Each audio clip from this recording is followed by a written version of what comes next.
নমস্কার বন্ধুরা, সকলকে আমন্ত্রণ জানাই। ছোটদের এবং বড়দের প্রণাম দিয়ে, ছোটদের ভালোবাসা দিয়ে জোয়া কিচেনে শুরু করছি নতুন ধরনের রান্নাবান্না। তোমরা আমার সঙ্গে থেকো, অনুরোধ রইল। কেউ স্কিপ করে দেখো না, হ্যাঁ? কারণ তোমরা আমার সঙ্গে না থাকলে আমি নতুন ধরনের রান্নাবান্না তোমরা আমার সঙ্গে না থাকলে দেখবে কি করে বলো, আর বুঝবে বা কী করে আমি রান্নাটা কিভাবে সুস্বাদু করে তুললাম। এত কম তেল মশলায় অথচ অনেক সুস্বাদু হয়। যে সেটা যদি আমার সঙ্গে থাকো পুরোটাই দেখলে বুঝতে পারবে।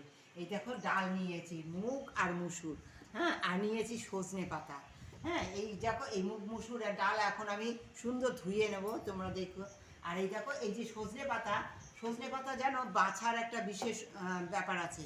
এই সজনে পাতা ছড়ে গেলে পরে আর ভালো বাছা যায় না, তাই এই গোটা অবস্থায় সজনে পাতা ঠিক এইভাবে দেখে দেখে এইভাবে এই গোটা অবস্থায় এইভাবে পুরো এপাট ওপাট দেখে নিতে হবে, কোনো পোকা আছে নাকি, মাকড়সা আছে নাকি। তোমরা যদি এইভাবে দেখে নাও, আর ঠিক এইভাবে গোটা অবস্থায় জলে দিয়ে ধুয়ে নিতে হবে। দেখো বন্ধুরা, এই যে সুন্দর ধুয়ে নিয়েছি পাতাগুলো। হ্যাঁ, এবার দেখো, এর থেকে আমি সুন্দর এইভাবে ছাড়িয়ে নেব। এই যে এইভাবে সব ছাড়িয়ে নেব। দেখো বন্ধুরা, এই যে প্রেসারে এক সিটিতে আমি সেদ্ধ করে নিয়েছি।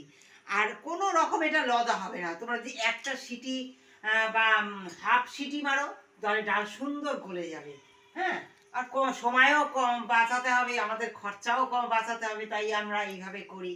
অনেকে তো কাঠে রান্না করে, তাদের কোনো সমস্যা নেই। আমরাও কাঠে করি, কিন্তু এখন বাচ্চা আমাদের ছোট, অনেক দৌড়াদৌড়ি করতে হয়, তাই পেরে উঠছে না।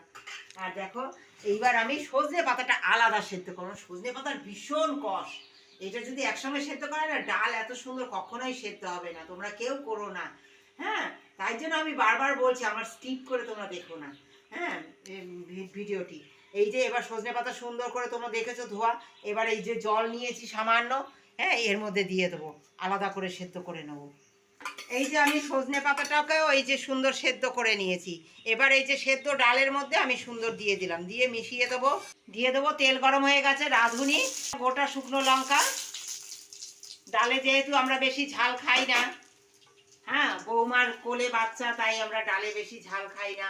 হ্যাঁ, অল্প ঝাল খাবো, তাই একটা গোটা শুকনো লঙ্কা দিলাম। আর দিয়ে দেবো পেঁয়াজ রসুন। দেখো, এইভাবে লম্বা লম্বা করে সব কুচিয়ে নিয়েছি। এই পেঁয়াজ রসুন দিয়ে দেবো। যদি লঙ্কা কারোর বেশি খেতে ইচ্ছা করে, তোমরা কিন্তু ঝাল করে খেতে পারো, তাতে স্বাদ অন্যরকম লাগবে, বেশি ভালো লাগতে পারে। ঝাল তোমরা তোমাদের পরিমাণ অনুসারে দিতে পারো। ভাজা ভাজা হয়ে গেছে পেঁয়াজ আর রসুনটা, এবার ডালটা আমি দিয়ে দেবো। ডালের সঙ্গে এই যে একটা কাঁচা লঙ্কা, একটু চিনি দিয়ে দেবো।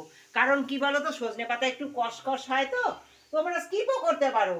হ্যাঁ, যাদের প্রবলেম আছে চিনি খাওয়াতে, তারা স্কিপও করতে পারো, তাতে স্বাদ কিন্তু অন্যরকম হবে না।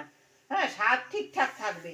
একটু স্বাদের জন্য আমি দিচ্ছি, তোমাদের যদি প্রয়োজন মনে করো তোমরা দিতে পারো, না প্রয়োজন না মনে করলে তোমরা চিনি না দিলেও হবে।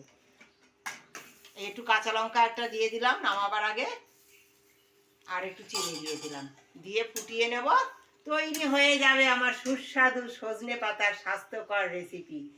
তোমাদের যদি ভালো লাগে আমার এই সজনে পাতা ডালের রেসিপি, তোমরা অবশ্যই আমার নতুন বন্ধুদের আমন্ত্রণ জানিয়ে দিলাম, আর পুরনো বন্ধুদের ধন্যবাদ দিয়ে শেষ করলাম আজকের এই রেসিপিটি। সঙ্গে থেকে প্রতিদিনের ভালোবাসা দিয়ে লাইক, শেয়ার এবং সাবস্ক্রাইব।